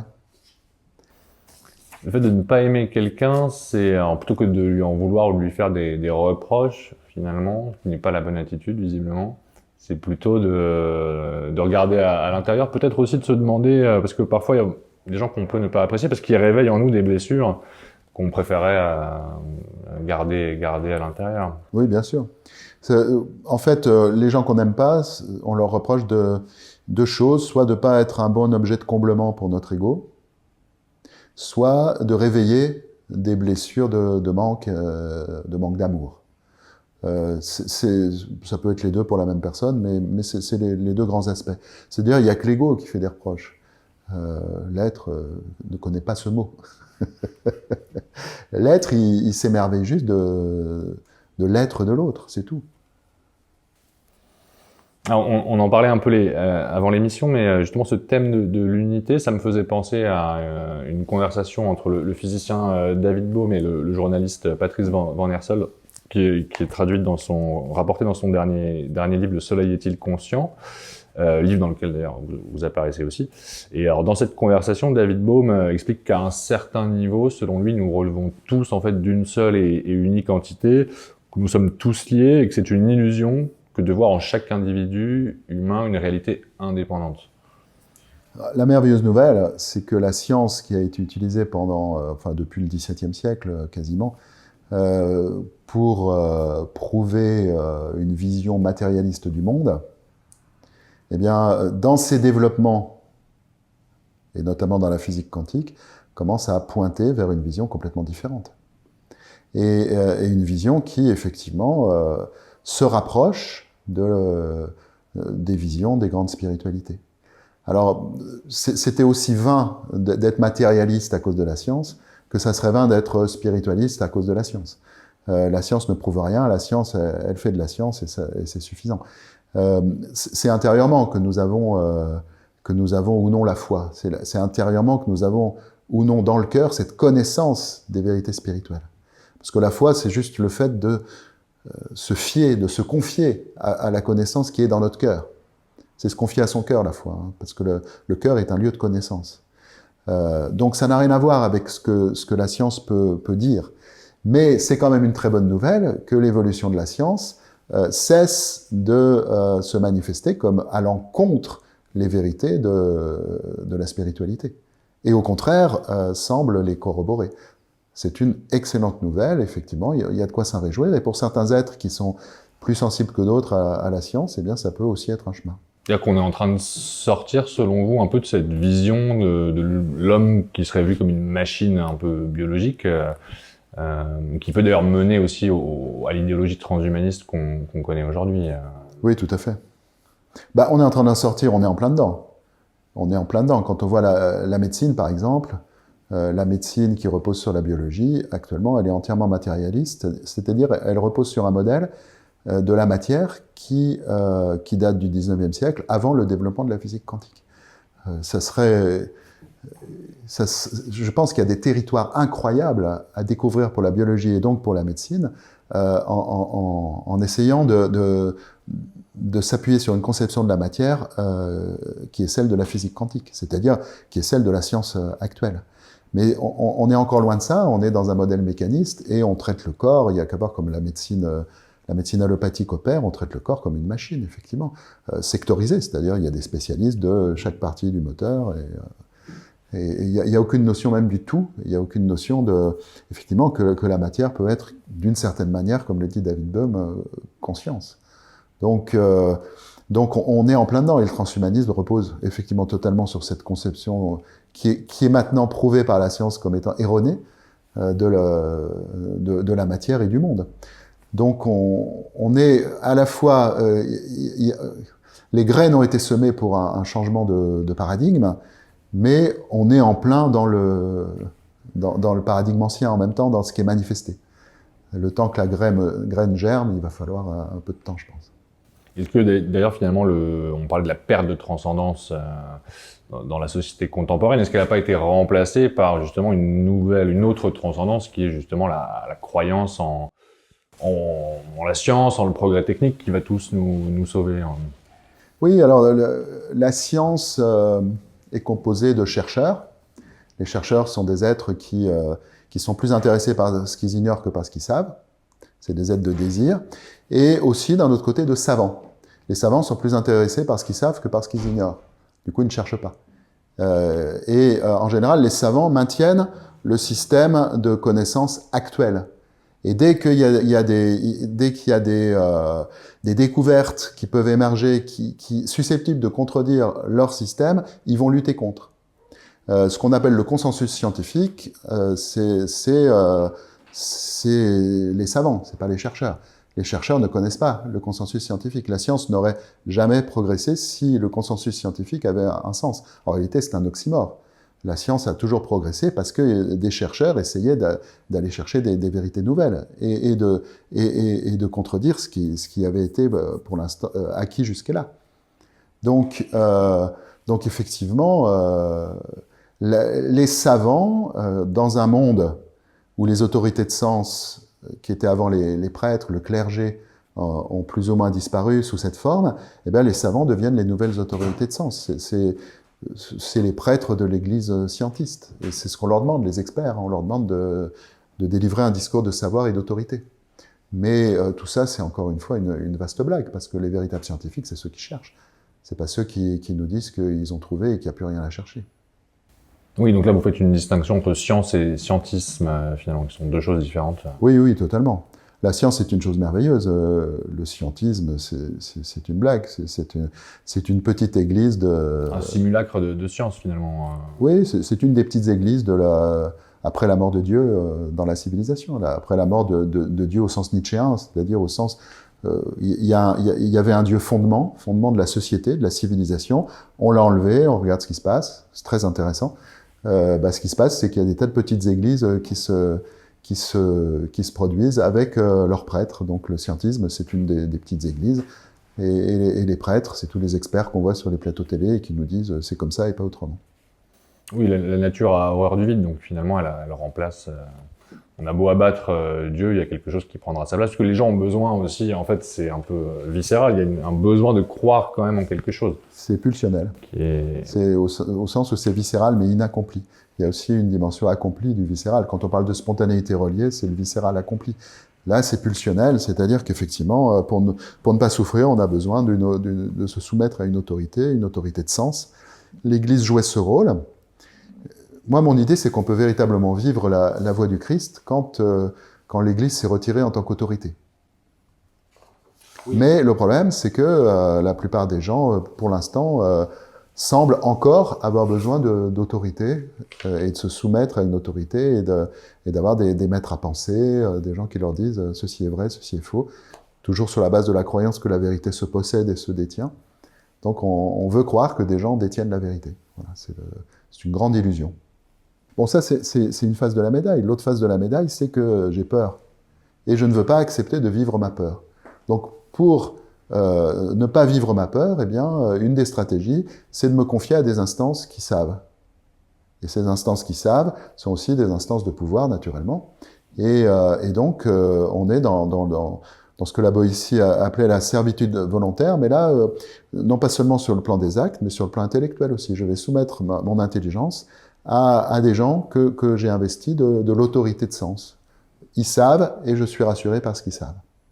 Et ces gens-là en profitent évidemment. Derrière la position de pouvoir des sachants, eh bien, il y a la peur de ceux qui les écoutent. Et c'est pour ça que, pour garder leur position de pouvoir, ils ont besoin de les maintenir dans la peur en même temps. Ah oui, donc c'est un cercle vicieux là aussi. Bah oui, bien sûr. On l'a vu pendant le Covid, ça. On l'a vu. Il fallait maintenir les gens dans la peur, et ceux qui se maintenaient dans la position de savoir s'attachaient à ce que les gens aient peur, tout en feignant de les rassurer. Oui, d'ailleurs, je me souviens qu'à l'époque, on appelait ceux qui avaient un peu moins peur que les autres, sur les plateaux télé, on les appelait les rassuristes. On avait inventé un mot Oui, c'est ça. pour les qualifier d'une air péjorative. Oui, c'est ça. C'est quand même étonnant d'arriver à fabriquer un mot péjoratif avec le verbe rassurer. Alors, vous expliquez aussi que face à finalement cette impasse dans laquelle nous plonge la société moderne, donc il y a une impasse collective et individuelle qui est celle de l'individualisme. On a des voix qui prônent un retour à l'ordre ancien, qui voudraient finalement qu'on revienne à un type de société traditionnelle comme il existait avant le XXe siècle. Donc une société finalement assise sur une transcendance et puis qui puisse finalement garantir une unité à la société. Mais pour vous, c'est quelque chose qui est impossible, c'est terminé, toute nostalgie est vaine et on ne reviendra jamais en arrière. Oui, je pense pas qu'on puisse revenir en arrière. On n'a jamais vu ça dans l'histoire connue, c'est-à-dire. Et puis en plus, la civilisation, là maintenant, a fabriqué un être humain qui est incompatible avec une société holiste, par exemple, où chacun est défini par sa place dans la société, où chacun doit, à sa naissance, assumer la position qui est la sienne sans la remettre en question, une société qui est entièrement fondée sur une idée spirituelle et sur la représentation d'un dieu. C'est terminé, ça. On peut plus imposer ça, et c'est une bonne chose. C'est une bonne chose. En fait, il y a dans la déconstruction des sociétés traditionnelles, on s'est aussi débarrassé de choses qui n'étaient pas très positives. Parce que dans l'émergence de l'individualisme, qu'est-ce qu'il y a derrière l'individu, caché derrière l'individu et en quête de son apparition? C'est l'être unique. Mais l'être unique ne peut pas apparaître dans une société holiste, parce que chacun est identifié à sa place dans la société, Oui, à son rôle dans la société. Chacun a une fonction. Donc l'être unique ne peut pas du tout apparaître, sauf de façon absolument exceptionnelle et dans certaines catégories. Des catégories plutôt aristocratiques. Oui, et encore, l'être unique commence à apparaître dans la civilisation à partir du moment où les artistes commencent à signer leurs œuvres, par exemple. Mais ça commence à la Renaissance. Dans la chrétienté du Moyen-Âge, ça n'existe pas. C'est-à-dire que l'être unique n'apparaît pas. C'est une société harmonieuse, régie par des principes chrétiens, mais où, paradoxalement, on peut pas, à part certains saints, on peut pas pratiquer la voie du Christ dans sa radicalité.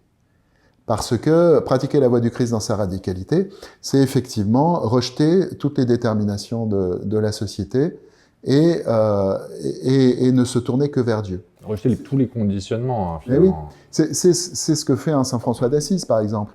Quand son père, qui avait la possibilité de l'obliger à prendre sa suite dans son commerce de drapier, lui dit, dans une espèce de procès public, il lui dit tout ce que tu portes sur toi, c'est moi qui l'ai fait et c'est moi qui te l'ai donné.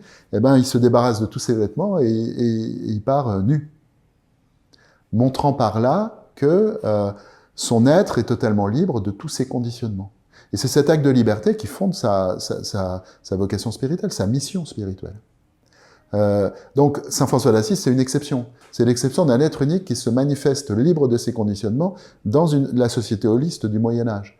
Mais à part ces exceptions-là, et c'est pour ça que ce sont des grands saints, eh bien, c'est à peu près impossible de faire ça. Aujourd'hui, dans la société dans laquelle nous vivons, tout le monde peut se manifester dans sa liberté d'être unique par rapport à la société. Mais ça passe par un vécu spirituel, ça passe par le courage, comme on le disait, ça passe par une forme d'abandon total, prendre conscience que tout ce qui vient du moi, c'est nul et non avenu, et s'ouvrir à une dimension plus grande, ça passe par lâcher prise sur beaucoup de choses. C'est un chemin. Mais ce chemin, il est accessible à tout le monde. C'est la grande richesse de notre société actuelle. Oui, c'est ça. C'est qu'en fait, finalement, cette société ancienne, elle était fondée sur la négation de l'individu. Il y avait un modèle qui aujourd'hui, en fait, cette unité, elle était en quelque sorte factice au Moyen Âge. Oui. Elle existait, mais elle était imposée. Eh ben, c'était pas véritablement l'image de l'unité en Dieu, qui est une unité d'êtres uniques. Parce qu'il y avait unité, mais il n'y avait pas à être unique. Aujourd'hui, avec l'individualisme, on a une espèce de simulacre de l'être unique, l'individu, mais l'individu pulsionnel, c'est-à-dire l'ego. Donc on n'a pas l'unité, donc l'unité nous manque, effectivement. Mais l'unité qui nous manque, on ne peut pas la retrouver dans l'unité d'avant, puisque l'individu, c'est une espèce de sas entre l'unité sans l'être unique et l'unité avec l'être unique. L'individu, c'est un sas. L'individualisme, c'est ce moment intermédiaire, le passage. Donc, il faut dépasser l'individu, bien sûr, mais on ne peut pas le dépasser par l'arrière. On ne peut pas revenir en arrière, parce qu'on nie l'émergence de l'être unique si on revient en arrière. Oui, c'est une étape transitoire, finalement. Oui. L'étape de l'individu, de l'individualisme, par laquelle on est... Peut-être, d'ailleurs, on parlait de l'épreuve tout à l'heure, c'est peut-être aussi une épreuve par laquelle on doit passer pour, justement, accoucher de cet être unique. Oui, c'est vrai, c'est une épreuve au sens initiatique du terme, au sens où on est dans un sas, dans une espèce de no man's land, dans un vide entre l'ancien qui n'est plus et le nouveau qui n'est pas encore. C'est exactement ça. C'est-à-dire, en soi-même, c'est une impasse, mais si on traverse et qu'on va au-delà, c'est un passage. Oui, c'est assez inspirant parce qu'on a souvent aussi tendance justement à entendre des gens qui disent c'était beaucoup mieux avant, bon, ce qui a peut-être été dit de tout temps d'ailleurs, mais et à prôner un retour vers une société traditionnelle. Alors que là, vous dites vous effectivement, non, il y a quand même un chemin vers l'avenir qui est positif et sur lequel nous pouvons aller. Ah oui, bien sûr, mais de toute façon, l'histoire du point de vue chrétien et le christique est le déploiement d'une révélation. Et c'est pour ça que on appelle ça Apocalypse, puisque Apocalypse en grec, ça veut dire révélation, au sens de enlever ce qui est caché. Le mot révélation, d'ailleurs, veut dire enlever le voile, pour que la vérité se manifeste. Donc on est sur ce trajet-là. Bien sûr, si on s'entête dans les impasses plus dures et la sortie, parce qu'il faut une épreuve pour ça, c'est vrai sur le plan individuel, c'est vrai pour chacun d'entre nous, c'est vrai aussi sur le plan collectif. C'est important qu'au niveau individuel d'abord et ensuite collectif par extension, eh bien, il y ait ce réveil spirituel où on prenne conscience que nous désirons tous la même chose. Nous désirons vivre l'amour comme unité d'être unique. C'est ce que nous désirons et il y a un chemin pour ça, c'est la voie du Christ. Il y a peut-être d'autres chemins, mais la voie du Christ est le chemin qui est le plus clair par rapport à ça. Il y a beaucoup de voies spirituelles qui regardent plus vers le passé, vers une unité spirituelle, mais où l'individu s'abolit, où l'individu disparaît. Là, vous pensez plus à des philosophies plus à l'est, j'imagine. Plus orientales, ouais, oui. Plus orientales. Mais après, il faut être très nuancé, parce que elles sont toutes très différentes les unes des autres, quand on les approche un petit peu. Qui sont assez à la mode, hein, d'ailleurs, depuis déjà quelques années en Occident. Mais le véritable problème, c'est ça, c'est que quand l'Occident s'approprie ces philosophies orientales, il en perd la finesse, il en perd la subtilité, et il les prend de façon un petit peu grossière. Donc, avec sa grille de lecture occidentale. Avec sa grille de lecture occidentale. C'est quand même très différent la façon aussi, même sur la spiritualité, mais globalement, entre les différences entre l'Orient et l'Occident, la façon de voir les choses, la façon d'agir aussi. Il y a quand même peut-être une des deux philosophies qui est plus centrée sur l'intérieur de base que l'autre, non? Oui, mais après, en fait, pour marcher droit, il vaut mieux avoir deux jambes. L'Orient et l'Occident, c'est un petit peu comme les deux jambes, c'est-à-dire qu'on a besoin des deux. Et c'est pas un hasard pour moi si la voie du Christ est née un petit peu dans un lieu intermédiaire, en fait, qui était tourné vers l'Orient, parce que dans le monde hellénistique dont faisait partie Jérusalem au temps de Jésus, eh bien, il y avait des influences orientales très très fortes. Alexandre avait été jusqu'en Inde, il voulait aller jusqu'en Chine, mais en Inde, il y avait de fortes influences chinoises, surtout dans le Cachemire. Donc, en fait, il y avait de fortes influences dans le monde hellénistique venu d'Orient. Et en même temps, il y avait aussi tout l'esprit de la spiritualité occidentale qui était là. Et donc, dans la voie du Christ, il y a une synthèse possible. Il n'y a rien, aucun éveil affirmé par les voies orientales n'est absent de la voie du Christ. La voie du Christ affirme la vérité de toutes les voies. Et pour moi, c'est sa grande force, c'est-à-dire quand Jésus dit « je ne suis pas venu pour abolir, mais pour accomplir », eh bien, il ne parle pas seulement de la loi juive, il parle de toutes les voies qui l'ont précédé. C'est-à-dire que quand il dit « je suis », par exemple, avant qu'Abraham fût « je suis », on est dans le « je suis » de Ramana Maharshi, c'est-à-dire cette dimension d'éternité à laquelle on peut accéder par-delà l'ego. Mais toutes les voies sont présentes dans la voie du Christ. Là, ça nous entraînerait trop loin de développer ça, mais la vérité de toutes les voies est affirmée dans la voie du Christ. Beaucoup la compassion, par exemple, qui est un des critères principaux dans le bouddhisme aussi. Oui. La compassion est totalement là. Et la vérité, en fait, c'est aussi l'authenticité. Donc ça, c'est plutôt côté le taoïsme qui met beaucoup l'accent là-dessus, mais être un homme vrai, un homme authentique. Et puis même quand on parlait tout à l'heure de l'endurance, donc la capacité à endurer, ça aussi, c'est quelque chose qu'on peut retrouver aussi. Dans toutes les voies spirituelles. Hein. Ça fait partie de la grammaire des spiritualités, en fait. C'est des vérités qu'on retrouve partout. Mais effectivement, ce qu'ajoute la voie du Christ, c'est la dimension de l'être unique. De la personne humaine comme être unique. Ça, c'est quelque chose, c'est une nouveauté dans la voie du Christ. Et c'est une nouveauté qui donne sens à toutes les autres vérités.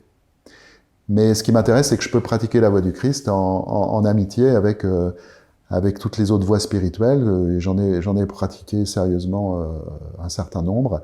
Et j'ai rencontré aussi des gens qui pratiquaient dans mes voyages, en animant des voyages, des gens qui pratiquaient des spiritualités d'une façon extrêmement authentique. Et bien, à chaque fois, depuis l'horizon christique, je pouvais dire, mais oui, c'est vrai, ce que cette personne dit, c'est vrai. C'est vrai dans la voie que je pratique. C'est affirmé. Et ça permet de se sentir dans une paix spirituelle profonde avec tous les êtres dont le chemin est authentique.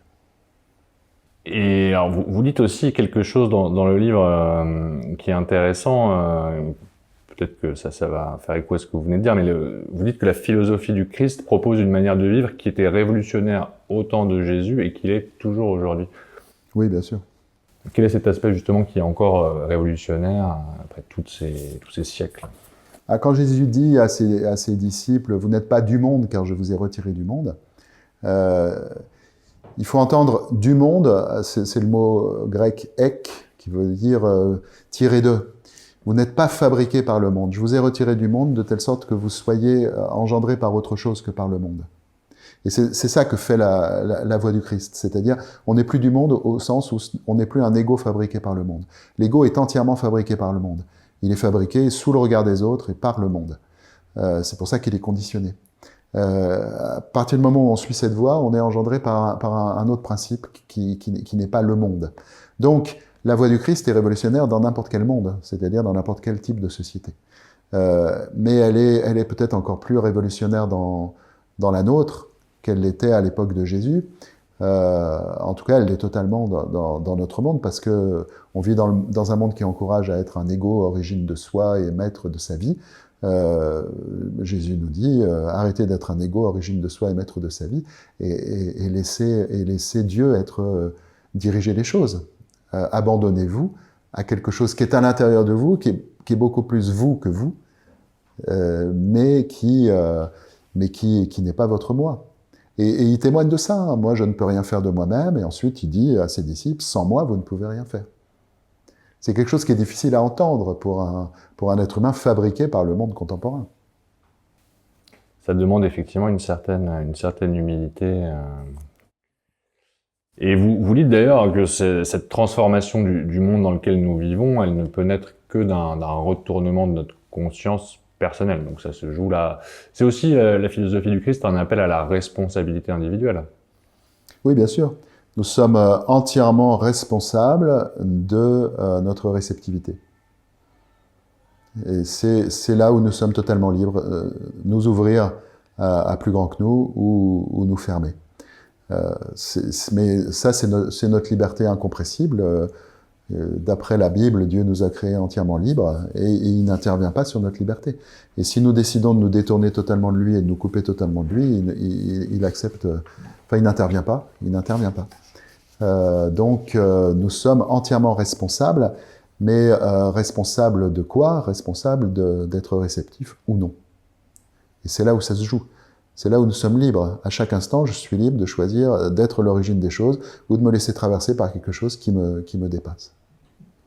Et ce qui aide, c'est de prendre conscience avec la plus grande lucidité possible sur le fait qu'à chaque fois que je choisis que ça sera moi qui prendrai les rênes, eh bien, ça se passe mal pour les autres ou pour moi. Et quand c'est uniquement pour les autres, là, c'est très mauvais signe, parce qu'il n'y a pas trop de moyens de s'en rendre compte.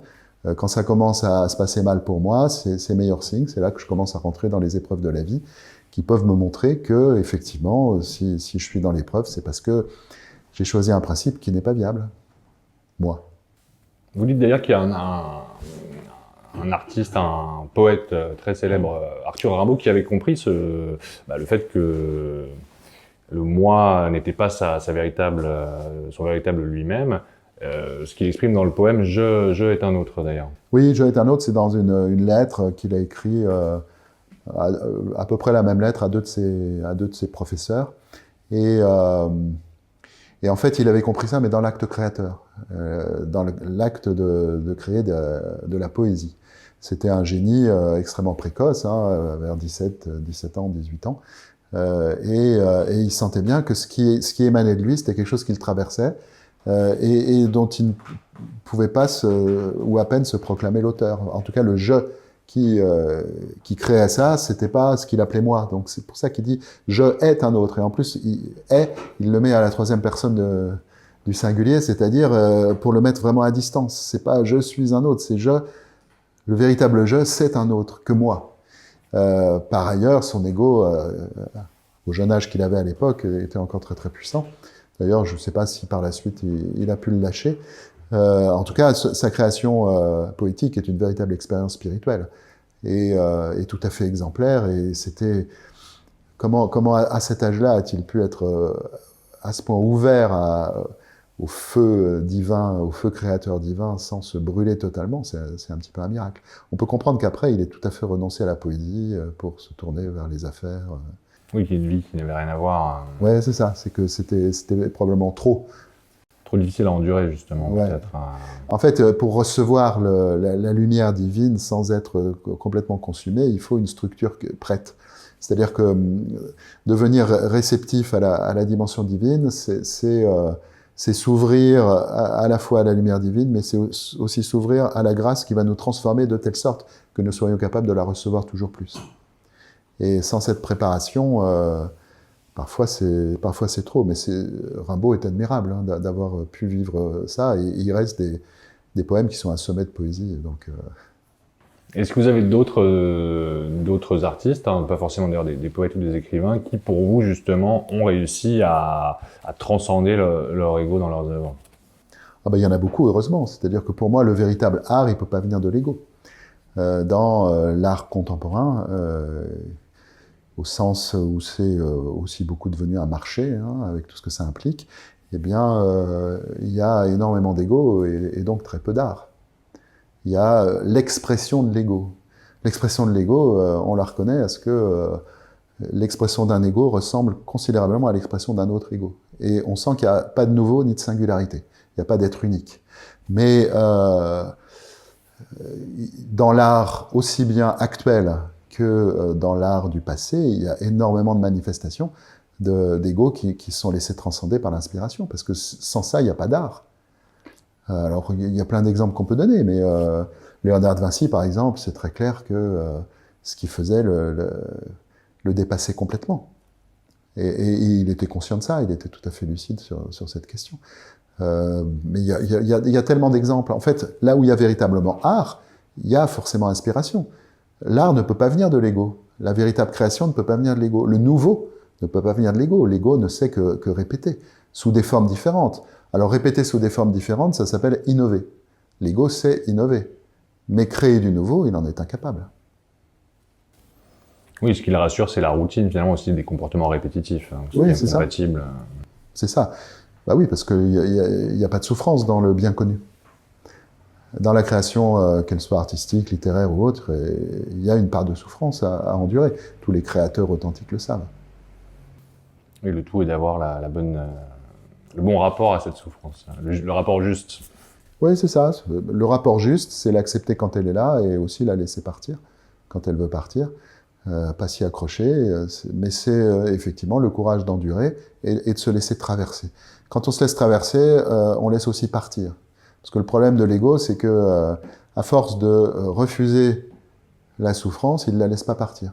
C'est d'ailleurs logique, hein, si je refuse une souffrance, c'est qu'elle est là. Donc si je m'y oppose, je l'empêche juste de partir.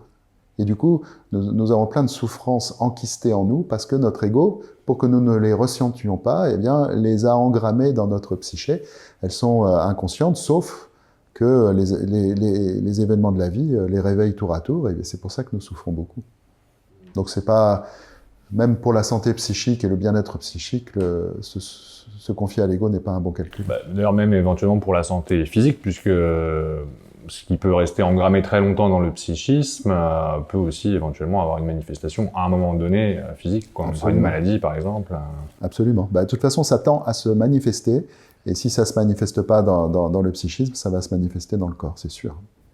Donc de toute façon, même d'un point de vue qui ne serait pas spirituel, on a de toute façon intérêt, même d'un point de vue sanitaire, à ne pas trop s'accrocher à notre ego. Exactement. L'ego n'est pas bon pour la santé non plus. Alors peut-être pour conclure, est-ce qu'il y a un point peut-être plus important que vous aimeriez que nos auditeurs retiennent? Tout tourne autour de l'amour. Hein. Nous manquons d'amour, et pour survivre au manque d'amour, nous construisons un ego qui nous empêche d'aimer et qui fait que nous transmettons à nous-mêmes le manque d'amour. Ça se transmet beaucoup par la généalogie, c'est pour ça que la Bible, à partir du péché originel, si on veut, enfin de Genèse 3, c'est une histoire de généalogie. Et effectivement, il faut se rendre compte que les êtres qui nous ont transmis le manque d'amour, ça se passe beaucoup dans l'accueil au monde et dans la petite enfance et dans l'enfance, eh bien, c'est des êtres qui n'étaient pas capables d'aimer totalement parce que eux-mêmes avaient dû survivre au manque d'amour en construisant un ego qui les a empêchés d'aimer. Et nous-mêmes, nous avons dû construire un ego pour survivre, et il nous empêche d'aimer. Notre monde a besoin d'amour, et seulement d'amour, c'est-à-dire que c'est le seul véritable besoin humain. Quand il y a de l'amour, il y a de l'abondance. Tout suit. Cherchez d'abord le règne de Dieu, dit Jésus, et le reste vous sera donné par surcroît. Et c'est dans un texte qui parle véritablement d'abondance matérielle. Tout suit l'amour, c'est-à-dire c'est vraiment la chose qui nous manque le plus et la priorité. Si on se concentre sur comment être un lieu où l'amour divin, où l'agapé peut rayonner sur terre, alors là on pose la bonne question. Et il suffit de recevoir ça, il suffit d'en poser l'intention et de le recevoir, et on est un lieu où l'amour de Dieu rayonne sur terre. Et plus il y aura de lieux comme ça, où l'amour de Dieu rayonnera sur terre, et mieux le monde ira, forcément. Et c'est le seul espoir pour l'humanité. C'est-à-dire que Dieu est amour, mais l'amour rend libre. L'amour crée des êtres libres. C'est-à-dire que nous sommes créés par l'amour, donc nous sommes créés libres. Et maintenant, ça c'est très bien montré aussi dans la Genèse, au 6e jour, Dieu crée l'homme, et au 7e jour, il se retire de sa création. C'est-à-dire qu'il nous a délégué sa création. Il nous a délégué sa création dans le sens où nous créons la création, c'est-à-dire le monde tel qu'il est entièrement la création de l'être humain. À travers nos actes aussi, nos pensées. Nos actes, nos pensées, bien sûr. Il y a une création visible, mais il y a surtout une création invisible. C'est-à-dire que chaque fois que nous avons une pensée créatrice, elle est créatrice. Si c'est une pensée de séparation, elle crée la séparation. Si c'est une pensée d'unité, elle crée l'unité. Tout est créateur. Nous sommes créateurs à l'image de Dieu, donc nous sommes créateurs. Le monde est à notre image. Et donc nous créons le monde. Le monde est à l'image et exprime notre création. Si le monde exprime de la séparation, c'est que nous créons de la séparation. Donc, à chaque instant, nous avons le choix. créer avec Dieu ou créer sans Dieu. De toute façon, nous allons créer, parce que nous sommes créateurs, c'est notre être, nous ne pouvons pas ne pas l'être. Créons-nous avec ou sans Dieu? Si c'est l'ego, c'est sans Dieu.